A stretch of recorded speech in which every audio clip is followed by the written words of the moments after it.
It seems Apple's iPhone 17 series might not necessarily get more expensive, but with an interesting catch, along with a new set of interesting rumors. On the controversial front, Cupertino is reportedly preparing to expand its eSIM approach with the iPhone 17 lineup, bringing at least one eSIM-only model to more countries outside the United States. New reports claim that retail staff across the European Union has been asked to undergo mandatory training on eSIM support before September 5th, suggesting that the company is getting ready to eliminate the physical SIM tray in at least part of its lineup. The most likely candidate is the iPhone 17 Air. I mean, I won't say it's too thin to fit a SIM card if the Z Fold 7 can, but it's what the sources have been calling out, and which could make it the first eSIM-only iPhone in international markets, though China might be an exception. It seems people there are reluctant to accept eSIM-only smartphones, so we'll see if the Air remains out of China or if there is a SIM alternative in the works. Now, on the interesting front, apparently Apple is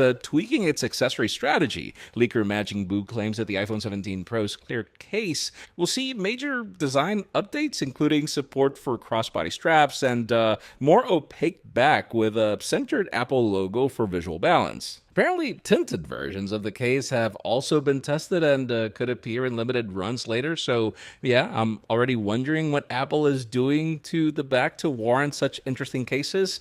But anyways, on the positive front, let's talk pricing. JP Morgan analysts are projecting that prices aren't going to get more expensive, or at least not for all models. Sort of. It seems the base 17 will remain at $799, and even the 17 Pro Max will retain its $1,199 price point, which is great considering all the great specs we've heard this phone is bringing, and these are actually the most popular iPhones. That being said, the Air might land the price bump over the Plus to $949, though it seems $899 is also a possibility according to this report. Now, the biggest bump really comes to the iPhone 17 Pro starting at $1099, but then with the positive news that we're apparently getting more base storage to 256 gigs.